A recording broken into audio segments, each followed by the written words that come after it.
शास्त्र में आत्मा के छठे स्थानक मोक्ष का उपाय है, उस पर चर्चा करते हुए कहा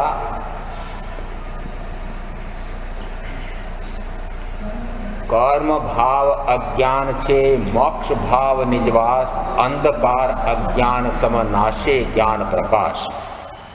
ये कर्म भाव, विकारी भाव, रागादि भाव, शुभाशुभ अध्यवसाय, परिणाम, परिणमन, ये सारे कर्म भाव हैं। और यदि कर्म भाव है तो वह अज्ञान के कारण है, और अज्ञान को मिटाएं तो निज में वास होता है, या निज में वास होता है उस समय अज्ञान मिट जाता है। और वह अज्ञान कैसे मिटता है, तो दूसरी पंक्ति में कहा कि अज्ञान का अंधकार वह ज्ञान के प्रकाश से मिटता है। और ज्ञान का प्रकाश किससे होता है, तो कहा स्वाध्याय से, जिसमें तीर्थंकर परमात्मा सर्वज्ञ सर्वदर्शी की वाणी का श्रवण करके जैसा तत्व का, आत्म तत्व का स्वरूप है वैसा जान करके और उसी अनुसार उसका श्रद्धान कर, प्रतीति कर, अनुभव कर और स्व में लीन होता है, उस समय कहा अज्ञान का अंधकार छट गया है। उस समय वही निजवास है, वही मोक्ष का उपाय है, वही मोक्ष है। और वह स्वाध्याय कैसे होता है, स्वाध्याय का क्या लाभ है, उस पर चर्चा करके फिर वाचना उसका एक प्रभेद है। वाचना से जीव को किस फल की प्राप्ति होती है, तो कहा वह कर्मों की निर्जरा करता है। श्रुत की अनुवर्तना करने से वह अशातना रहित होता है, और ऐसा करके वह तीर्थ धर्म का अवलंबन लेता है, उससे महा निर्जरा और महापरिवसान को प्राप्त होता है। यहाँ श्रुत धर्म की आराधना करता है, श्रुत का अनुवर्तन करता है। इसी उत्तराध्ययन सूत्र के 29वें अध्ययन में 25वें बोल में श्रुताराधन करने वाले को किस फल की प्राप्ति होती है, तो वहाँ कहा वह अज्ञान का क्षय करता है, और अज्ञान का क्षय करने से फिर संक्लिष्ट परिणाम को प्राप्त नहीं होता है। संक्लिष्ट परिणाम क्या होता है, निरंतर राग आदि विकार के भाव होते हैं, निरंतर संकल्प विकल्प उठते हैं, निरंतर न जाने कौन कौन से विचार उमड़ घुमड़ करके आते हैं। ये संक्लेश करने वाले विपर्यास बुद्धि के कारण विपर्यास में, विपरीत में ले जाने वाले, आत्मा को आत्मा में न टिकने दे करके पर पदार्थ में ले जाकर के पर भाव में परिणमन कराने वाले, ये संक्लेश परिणाम कहते हैं। और ऐसे संक्लेश परिणाम किस कारण से होते हैं, तो कि अज्ञान के कारण। यदि अज्ञान का क्षय करना हो तो कहा श्रुत की आराधना करो। श्रुत की आराधना कैसे होती है, तो कहते हैं ग्रंथ भंडार से, ग्रंथ जी भंडार से शास्त्र जी को, श्री मद उत्तराध्ययन जी शास्त्र जी को कैसे ले जाना, कि एक बढ़िया टोपला सजाना, और उसके बाद फिर बड़े भाव भक्ति से पहले स्तवन गायन करके, गीत गा करके, फिर उसमें शास्त्र जी को पधराना, और फिर उसको माथे पर उठाकर ले जाना, और पीछे पीछे मंगल गान करते हुए भाई बहन, और फिर घर जाकर के उच्चासन पर उन शास्त्री जी को विराजमान करना, और फिर रात्रि जागरण करना और स्तवन गायन करना, और प्रातः काल पुनः उसी प्रकार के समादर से उन शास्त्री जी को वापस शास्त्री जी भंडार में रख देना। क्या हुआ, है? श्रुत की आराधना की, श्रुत के भंडार उन उत्तराध्ययन जी को हमने ऊंचे आसन पर बिठा करके फिर खूब डांडिए नाच करके और न जाने क्या क्या हमने रात भर तो आराधना की थी। श्रुत की आराधना हो रही, क्या हो रही? पता नहीं होता है कि नहीं होता है, आपने देखा कि नहीं? मैंने तो देखा था। श्रुत की आराधना किसको कहते हैं? श्रुत यानी जैसा मैंने तीर्थंकर परमात्मा से सुना है वह तुम मुझसे सुनो। गुरु शिष्य परंपरा से जिसमें वह सुनता है, और सुनता क्या है कि आत्मा का स्वरूप ऐसा है, कर्म का स्वरूप ऐसा है, कर्म से रहित ऐसे शुद्ध परमात्मा का ऐसा स्वरूप होता है, ऐसा जिसमें वह सुन करके श्रुत का अध्ययन करके और फिर क्या प्राप्त करता है? तो पुनः कल कहा था कि वांचना देने वाला 5 प्रकार के कार्य करता है। पूछ लो आपस नहीं, 5 कार्य कौन से करता है, किन उद्देश्यों से वह वांचना देता है? तो पहले तो कहा वांचना देता किस उद्देश्य से है, तो कहा अपने शिष्यों को श्रुत संपन्न करने के लिए। दूसरा कहा शिष्यों को वस्त्र पात्र अशन पान आदि को प्राप्त करने की योग्यता प्राप्त हो उसके लिए। तीसरा कहा वह स्वयं ही अपने आत्म तत्व को पुष्ट करने के लिए और शुद्ध परंपरा को भगवान महावीर के तीर्थ को अविच्छिन्न रखने के लिए। और अंतिम कहा स्वकर्म की निर्जरा करने के लिए। ये 5 कारणों से वाचनाचार्य, वाचना देने वाले, शास्त्र के जानकार विशेषज्ञ ऐसे स्थविर भगवंत उपाध्याय, भगवंत आचार्य, भगवंत ऐसे वाचना देते हैं। ये तो वाचना देने वाला 3 प्रकार से बाह्य में और 2 प्रकार से अंतर में श्रुत की आराधना करते हैं। दूसरी अपेक्षा से सूत्र सीखने वाला सूत्र क्यों सीखे, तो कहा ज्ञानार्थ, कि वह ज्ञान की प्राप्ति के लिए। ज्ञान यानी कौन सा ज्ञान? कि आत्मा को आत्मा का ज्ञान हो जाए। वह जीव से लगा करके मोक्ष तक के 9 तत्वों का जैसा स्वरूप तीर्थंकर परमात्मा ने फरमाया है, जो भाव फरमाए हैं उन भावों को उन्हीं भावों से ग्रहण करके भाव पूर्वक श्रद्धान करता है तो सम्यक दर्शन की, सम्यक ज्ञान की प्राप्ति होती है। तो पहला उद्देश्य होता है वह ज्ञानार्थ, ज्ञान का क्षयक्षम बढ़े, इसके लिए वह सूत्र सीखता है, सूत्रार्थ सीखता है।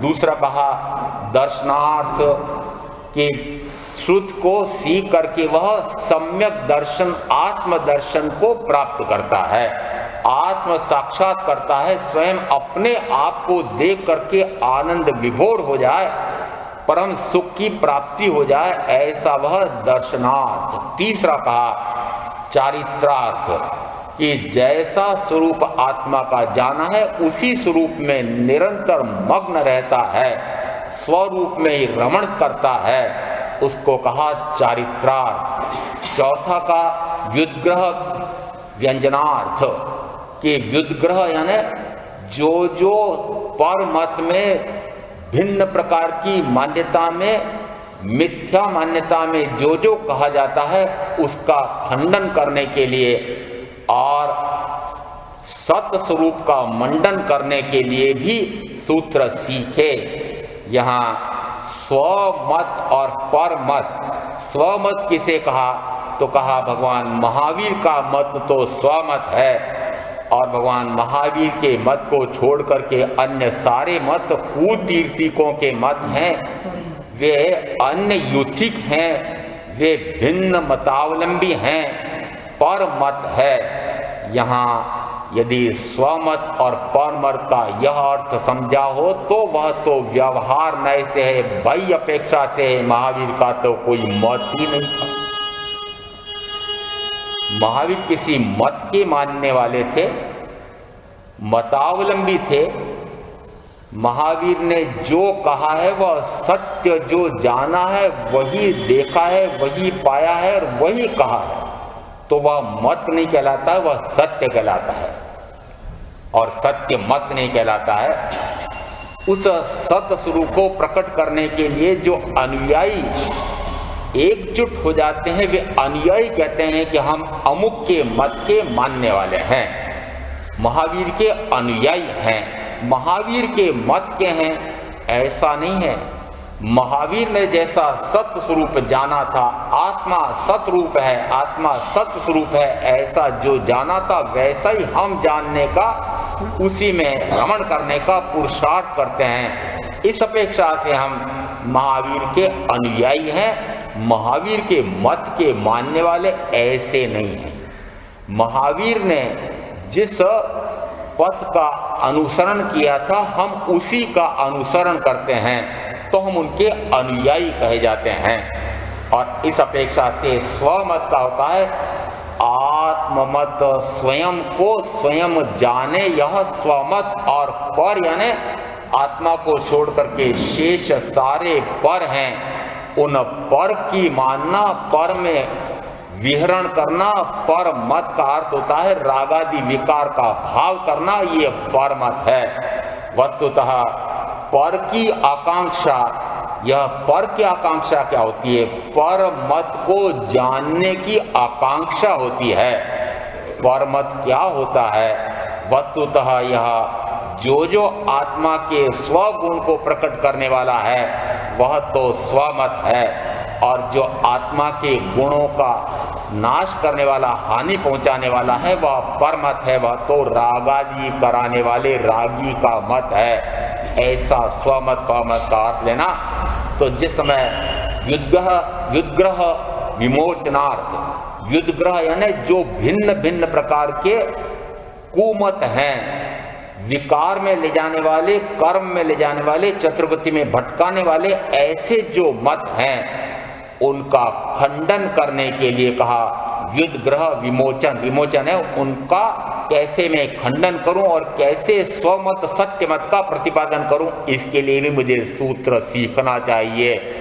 और हमारे यहाँ ऐसे ऐसे श्रावकों के वर्णन भी मिलते हैं जिन्होंने भगवान महावीर के सत्य पथ को प्रदर्शित किया था। कालोदयी ऐसे इसी प्रकार के पहले फिर अणगार हो गए थे।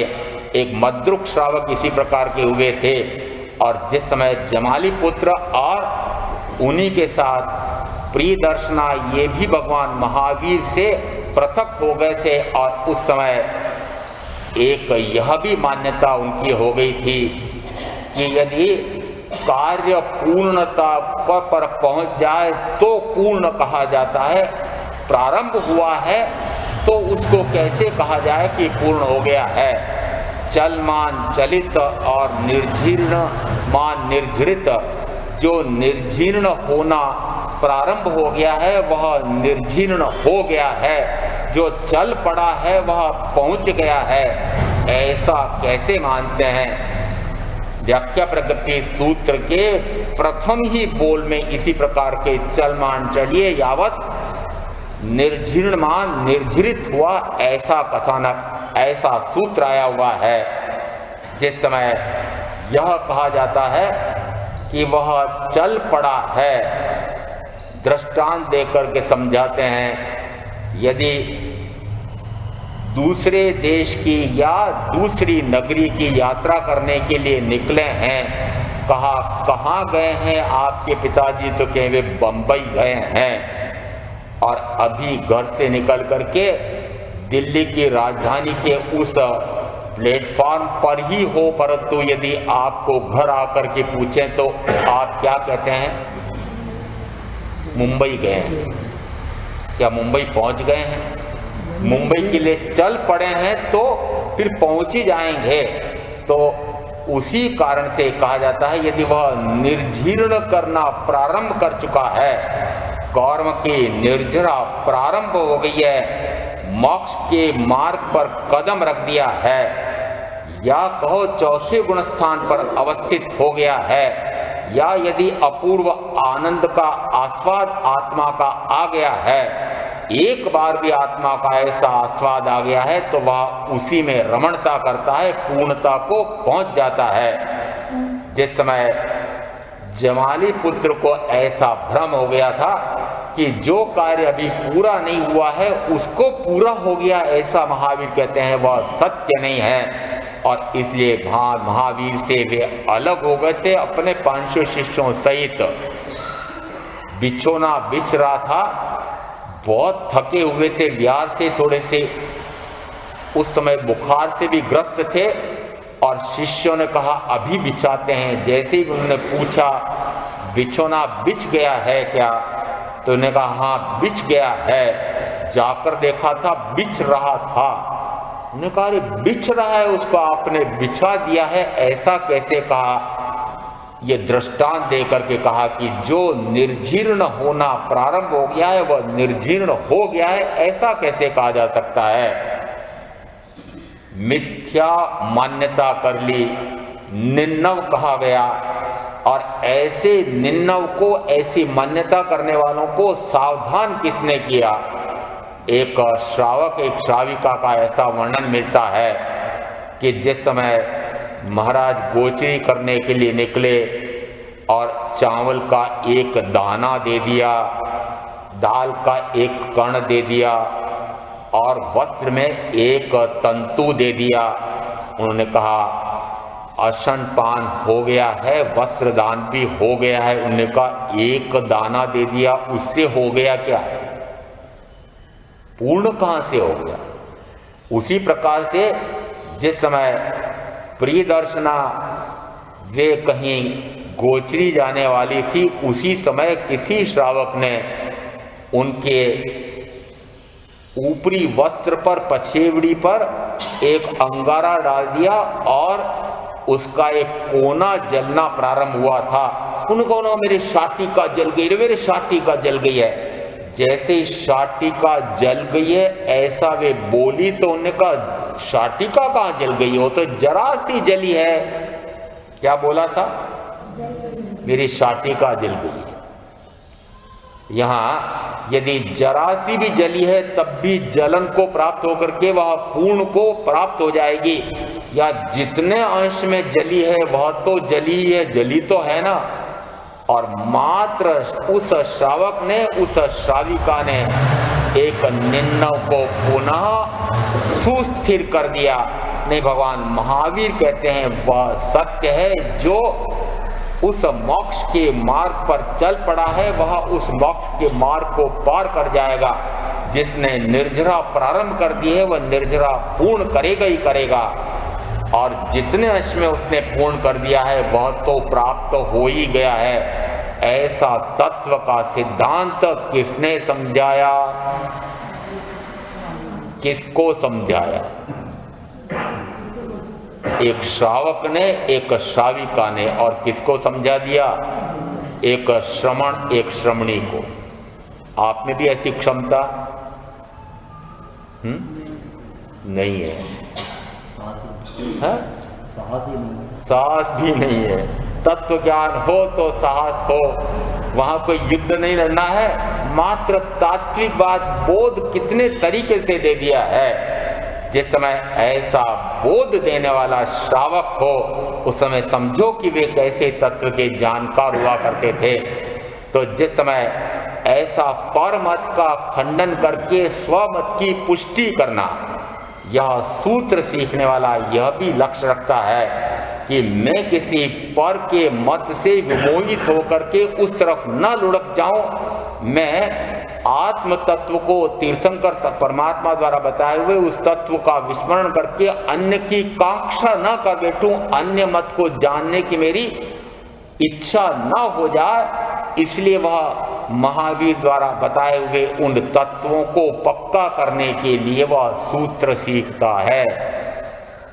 और आगे दिया इसमें स्वयं के कर्म की निर्जरा करने के लिए, आत्म तत्व को पुष्ट करने के लिए, ज्ञानार्थ विशिष्ट ज्ञान की प्राप्ति करने के लिए। विशिष्ट ज्ञान कौन सा होता है, तो कहते हैं आत्मा का ज्ञान विशिष्ट ज्ञान है। और उसके साथ साथ कि उस आत्मज्ञान में निरंतर रमणता हो, निरंतर तत्व चिंतन हो।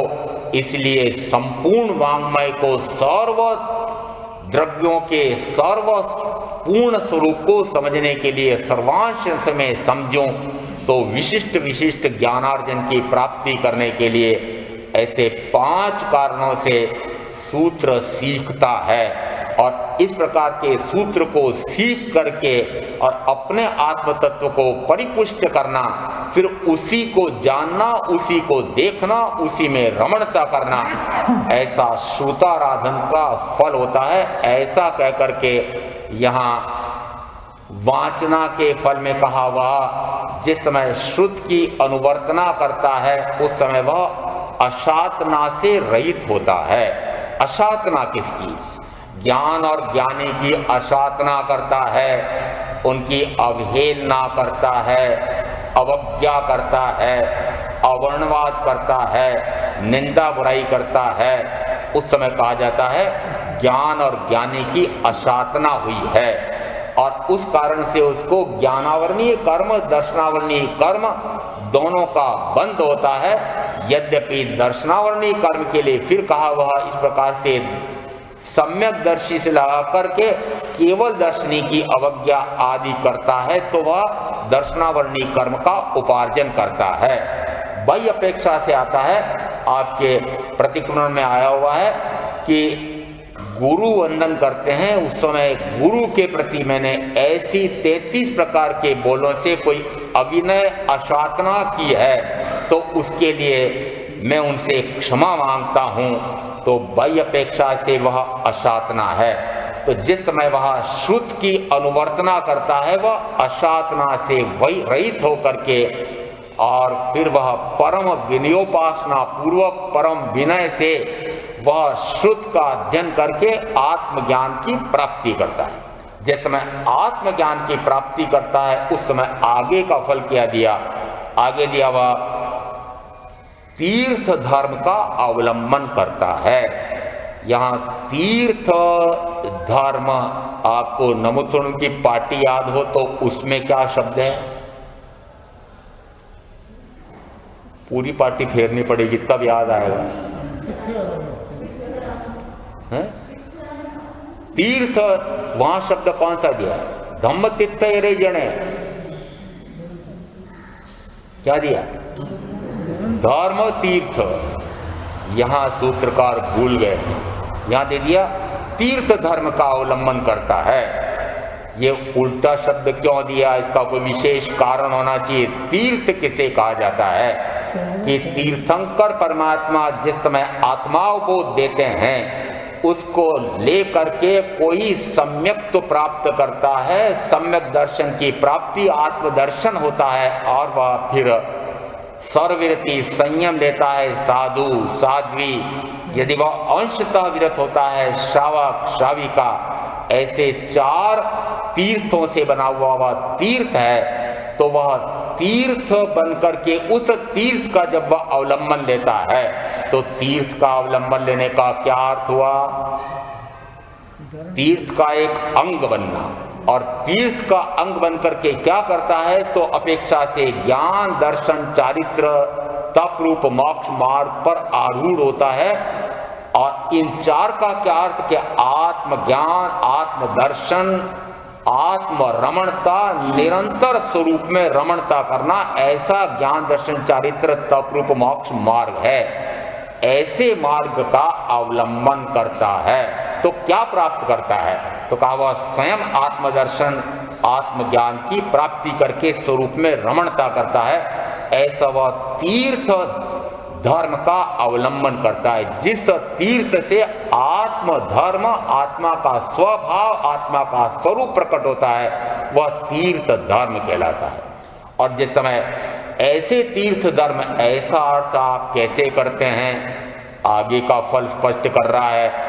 और इस संपूर्ण बोल का या 73 बोलों का क्या फल होता है, इसके लिए फिर व्याख्या प्रज्ञप्ति सूत्र के 17:3 में आया है कि उत्तराध्ययन सूत्र के 29वें अध्ययन के जो 73 बोल हैं उनकी अंतिम परिणति, अंतिम फल उसका सिद्ध हो जाना, बुद्ध हो जाना, मुक्त हो जाना है।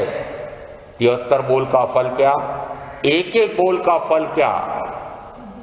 सिद्ध बुद्ध मुक्त हो जाना। तो प्रत्येक बोल का फल क्या निकलना चाहिए? फल निकलना चाहिए सिद्ध हो जाए, आत्मा परिशुद्ध हो जाए, परम शुद्ध परम वीतरागी हो जाए, ऐसा प्रत्येक बोल का फल आ रहा है। इसका अर्थ है कि तीर्थ धर्म का अवलंबन लेने वाला क्या प्राप्त होता है? सिद्ध दिशा को प्राप्त हो जाता है। और इसी के लिए आगे के इसी में कहा, वह तीर्थ धर्म का जब अवलंबन ले लेता है तो कहा वह महानिर्जरा को प्राप्त होता है। निर्जरा तो बहुत बार सुन लिया, यहां पर आगे क्या लगा दिया?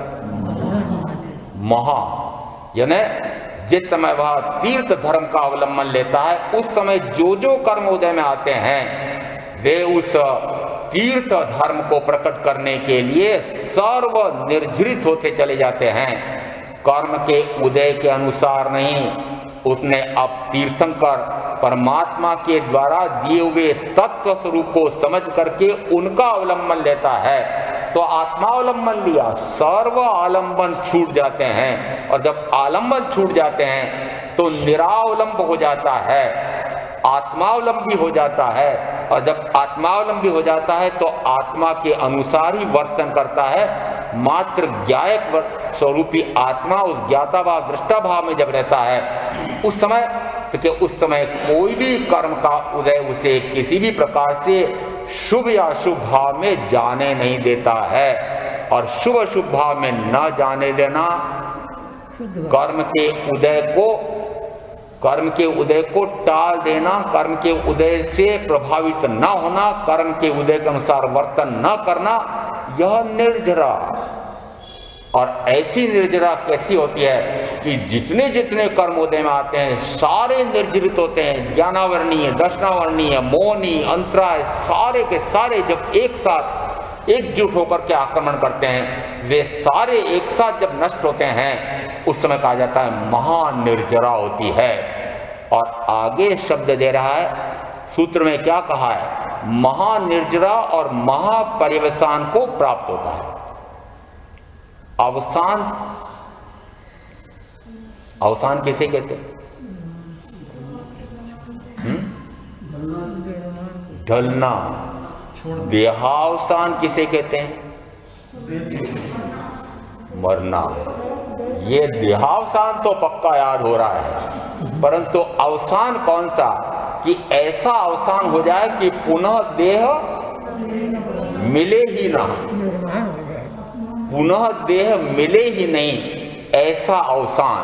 और इसके लिए यहां पर महा तो उसको स्पष्ट कर रहा है, और उसके बाद महापर्यवसान, ये पर्यव यानी यहां एक विशेषण लगाया है कि ऐसा अवसान हो रहा है कि अब उसको पुनः देह प्राप्त नहीं होगी। और मोक्ष का उपाय है, उसके पहले मोक्ष है, उसमें एक गाथा आई थी, याद रखिए। अभी आत्मसिद्धि खोल करके फिर पीछे पन्ना देखेंगे। देहादिक संयोग नो आत्यांतिक वियोग। कौन सा वियोग? आत्यांतिक वियोग, यानी ऐसा वियोग हो जाए कि अब पुनः देहादि की प्राप्ति नहीं होगी। और पुनः क्यों नहीं होगी? कि सर्व कर्म की निर्जरा होती है, सर्व घाती कर्मों की निर्जरा हो जाती है, और फिर शेष अघाती कर्म की भी निर्जरा हो जाती है। तब देहादि का आत्यांतिक वियोग हो जाता है, और आत्यांतिक वियोग है वही महानिर्जरा और महापर्यवसान है। जहां ऐसा फल प्राप्त होता हो, वह फल क्या करने से होगा? तो कहा वांछना लेने, वांछना देने से। और वांछना का यदि इतना बड़ा फल है तो फिर वांछना बड़ा कि स्वाध्याय बड़ा, क्योंकि स्वाध्याय का क्या फल प्राप्त होता है? तो उसमें कहा ज्ञानावरणीय कर्म का क्षय करता है। और उसी की एक शाखा या प्रभेद वांछना का क्या फल प्राप्त होता है? तो कहा वह कर्मों की निर्जरा करता है, महानिर्जरा करके महापर्यवसान को प्राप्त होता है। तो वांछना श्रेष्ठ की स्वाध्याय श्रेष्ठ? वांछना श्रेष्ठ, क्योंकि सब कर्मों की निर्जरा होती है। शाखा बड़ी महत्वपूर्ण हो गई है, मूल तो विलुप्त हो गया है।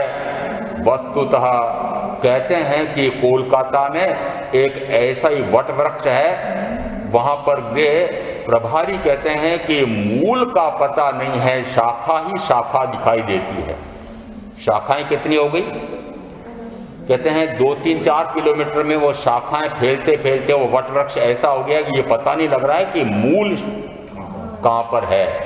तो देखो शाखा कैसी महत्वपूर्ण होगी। वांचना का फल तो दे दिया, कर्मों की निर्जरा होती है, और मूल स्वाध्याय का फल दिया। लो, मूल नहीं होगा तो शाखा कहां से होगी?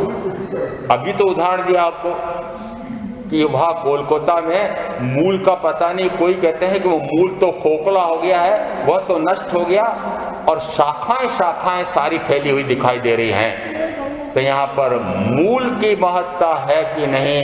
यहाँ मूल है स्वाध्याय, और स्वाध्याय के 5 प्रभेद कहे हैं, और इसमें एक प्रभेद में कहा हुआ कर्मों की निर्जरा करता है यावत महापरिवेशान को प्राप्त होता है। यहाँ तो इतने सारे लाभ दिए हैं, और वहां मात्र कहा है ज्ञानावरणी कर्म का क्षय करता है।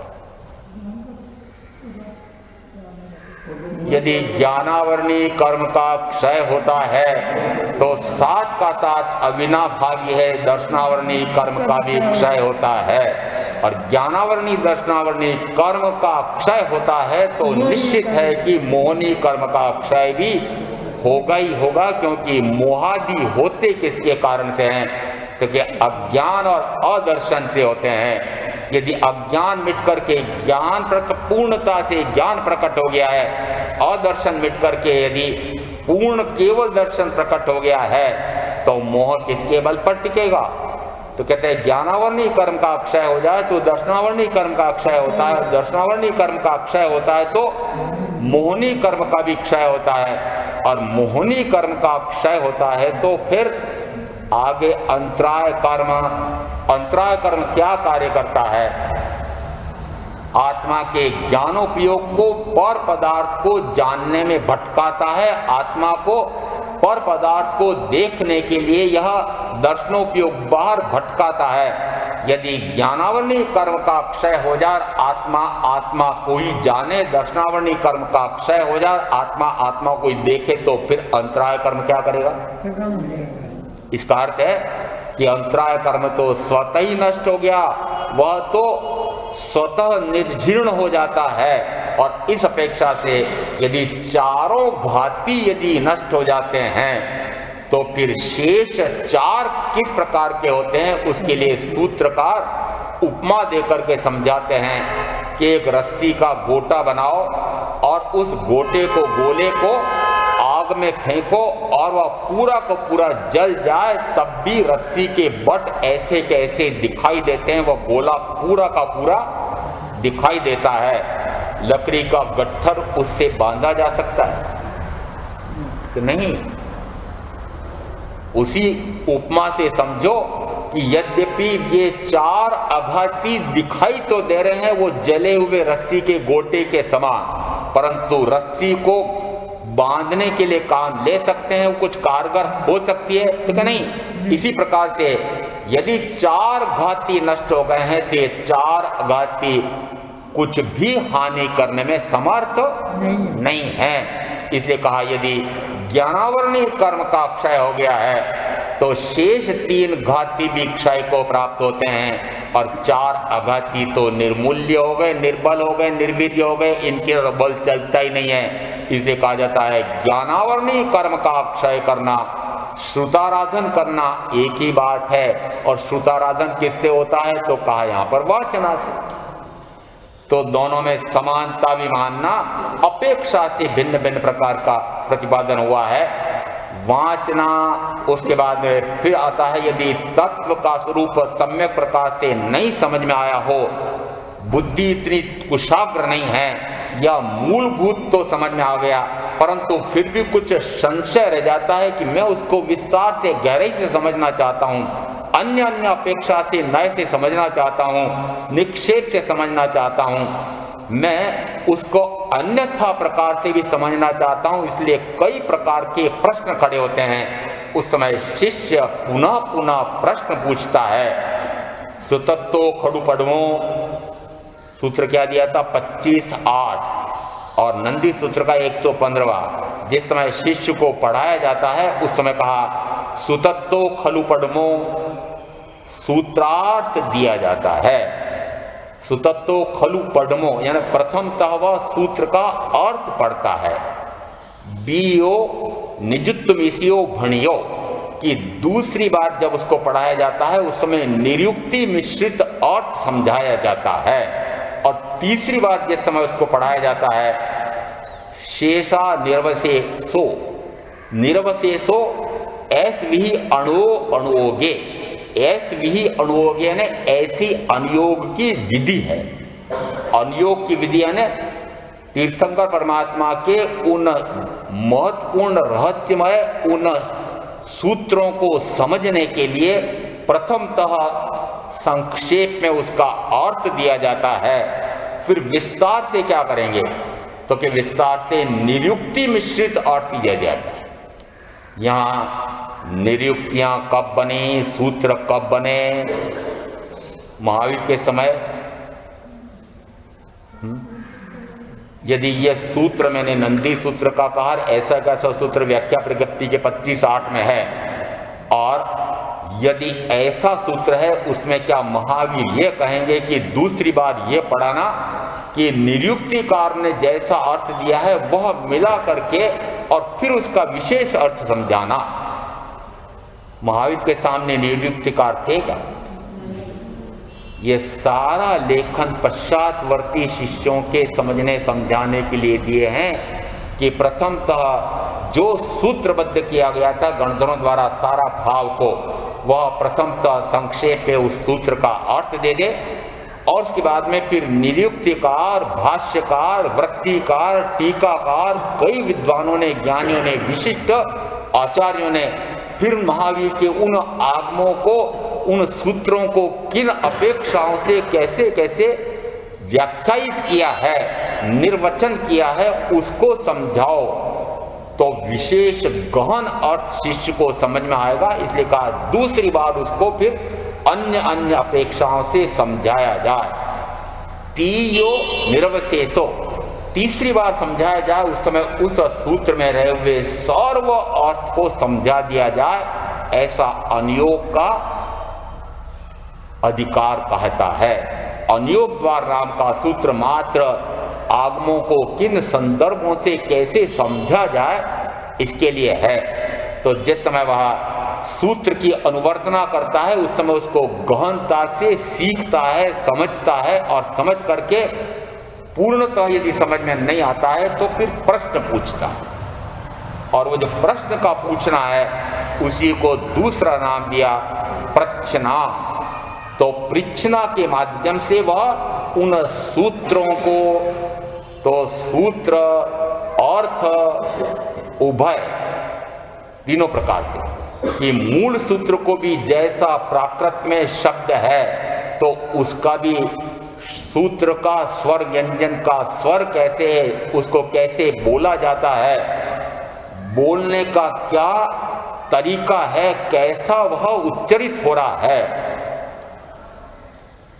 यह अणाकांक्षी पंडिते अणिये एक ऐसा सूत्र आचारांत सूत्र में आया है। उसमें कहा ऐसा अनाकांक्षी यानी आकांक्षा से रहित होता हुआ, और फिर वह अनुच्छुक होकर के वह आगे बढ़ता है। सूत्र से संबंध नहीं, अभी मुझे यह बताना है कि प्राकृत में वहाँ अ के आगे एस नुमा एक कुछ सूचक शब्द दिया हुआ है, स्वर दिया हुआ है। उसका अर्थ यदि करो तो आधा अ निकलता है। यदि अ के साथ वह आधा अ और मिलाओ तो आ भी गिना जाता है, अ भी गिना जाता है। ऐसे वह अनाकांक्षी हो करके, अनिच्छुक हो करके फिर तप करता है तो वह धराधर कर्म की निर्जरा करता है, ऐसा सूत्र है। यदि उसको अनाकांक्षी की जगह अनाकांक्षी करें तो कुछ अर्थ भिन्न निकलता है। आज्ञा अर्थ निकलता है कि आज्ञा का आकांक्षी, यहाँ सूत्रों के स्वर कैसे हैं, व्यंजन कैसे हैं, उनको कैसे बोला जाता है, बोलने से और भिन्न प्रकार से लिखने से अर्थ भिन्न हो जाता है। और इस अपेक्षा से उन मूल को भी पूरी ध्यान से बोलना चाहिए। जिस समय कंठस्थ करते हैं उस समय कहा जाता है एक एक शब्द को जैसा लिखा गया है वैसा का वैसा कंठस्थ करो, नहीं तो अर्थ का अनर्थ भी हो सकता है। यदि बिंदी गायब हो जाए तो अर्थ का अनर्थ हो जाता है।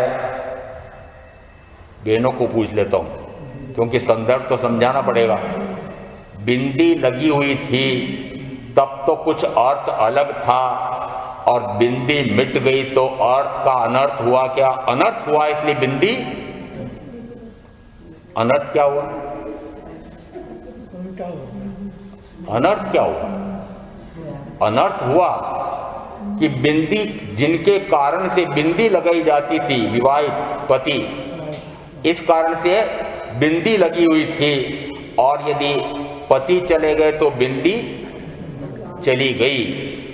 तो यदि बिंदी चली जाए तो अर्थ का अनर्थ हो जाता है, और बिंदी लग जाए तो कहते हैं एक चिता शब्द है और उस पर एक बिंदी लगा दो तो चिता जल्दी तैयार हो जाती है।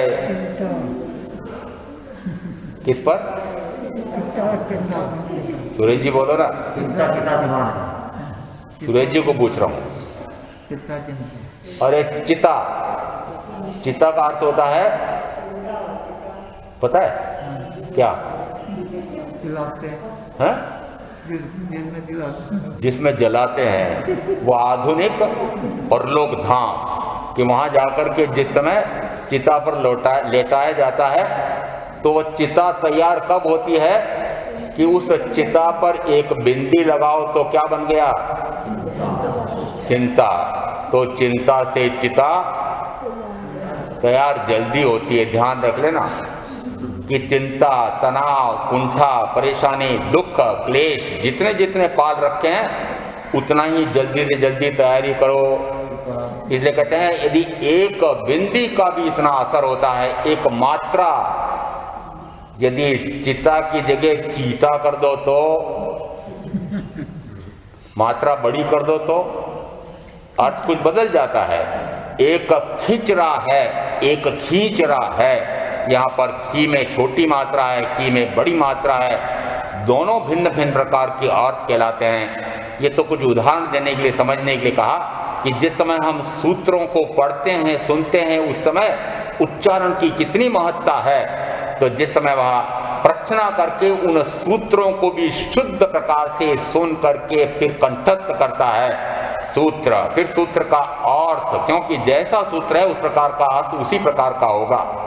और दोनों उनको वह पुनः पुनः प्रश्न पूछ करके और तत्व का जैसा स्वरूप है वैसा ही समझे। यदि उसमें उसको किसी प्रकार का संशय हो रहा हो तो वह पुनः पुनः पूछ करके उसको पक्का करता है। यहाँ पर मूलभूत यदि प्रयोजनभूत उसको समझ में आ गया है तो आगे प्रश्न करे ना करे, परंतु जिसको गहनता से समझना होता है वह बार बार प्रश्न पूछता है।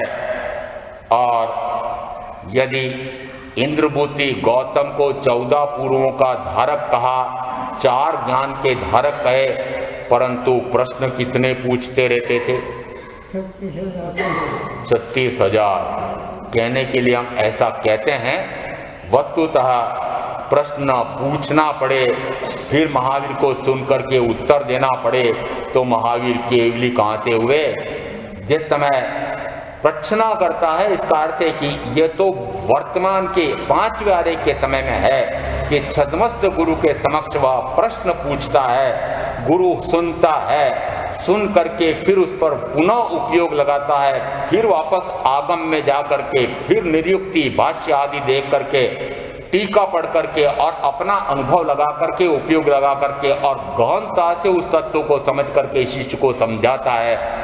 तो कहा जाता है उस तत्व को विशिष्ट विशिष्ट प्रकार से पक्का किया जाता है। और ऐसा करके आत्म तत्व पुष्ट होता है, स्व तत्व पुष्ट होता है, पर पदार्थ के माध्यम से होने वाला पर भाव क्षीण होता है, और ऐसा करते करते वह सिद्ध बुद्ध मुक्त होने के लिए मार्ग पर आगे बढ़ता है। ऐसा प्रच्छना का फल है। आगे दिया वाचना प्रच्छना पर्यटना। पर्यटना का अर्थ होता है कि निरंतर उसको जैसा जैसा उसने सुना है उसी को पुनः पुनः फेरता है, घोटा लगाता है। कहते हैं ऐसा आपके यहाँ पर भी इस प्रकार से घोटा लगाने के लिए रसोई घर में आजकल तो उड़ गया है, आजकल तो विद्युत संचालित ऐसी बहुत सारी वस्तुएं आ गई है, परंतु पहले तो एक खरल होती थी और उसके ऊपर एक घोटा होता था। कहते हैं कि यदि वही वस्तु बार बार घोट करके और फिर खाई जाती थी तो कहते हैं उसका स्वाद कुछ अलग होता था, परंतु आज तो स्वाद इस प्रकार से होता नहीं है। जितना जितना यदि घोटा लगाया जाता है, कहते हैं आयुर्वेद की औषधि में वह मूलभूत वस्तु तो वही होती है। होम्योपैथी में भी कहा जाता है कि मूलभूत तो वस्तु उतनी ही होती है, परंतु जितनी बार उसको रगड़ा जाता है उसमें शक्ति बढ़ जाती है। उसी कारण से यहाँ पर पर्यटना का फल दिया कि वह व्यंजना को प्राप्त होता है, और ऐसी अभिव्यंजना की शक्ति प्राप्त होने से पदानुसारिणी लब्धि प्राप्त हो जाती है, और ऐसा करते करते वह ऐसे सिद्ध बुद्ध मुक्त हो जाता है। तो पर्यटना का अर्थ है कि जो मैंने शरीर आदि से पूर्णतः भिन्न आत्मा ऐसा शुद्ध हूँ, निरंतर मैं इसका घोटा लगाता हूँ कि मैं ऐसा नहीं हूँ, ऐसा हूँ, ऐसा नहीं हूँ, ऐसा हूँ। तो जो नहीं हूँ वह नहीं हो जाऊं और जो हूँ वह हो जाऊं। उस समय कहा जाता है वह जैसा जैसा पक्का करता जाता है वैसा वैसा अंदर में उतरता जाता है, और पर पदार्थ से होने वाले प्रभाव से परे होकर के स्वभाव में लीन होता जाता है। ऐसा तत्व का स्वरूप समझ करके मैं आप जो साधना करेंगे उनका अवश्य कल्याण होगा। ओम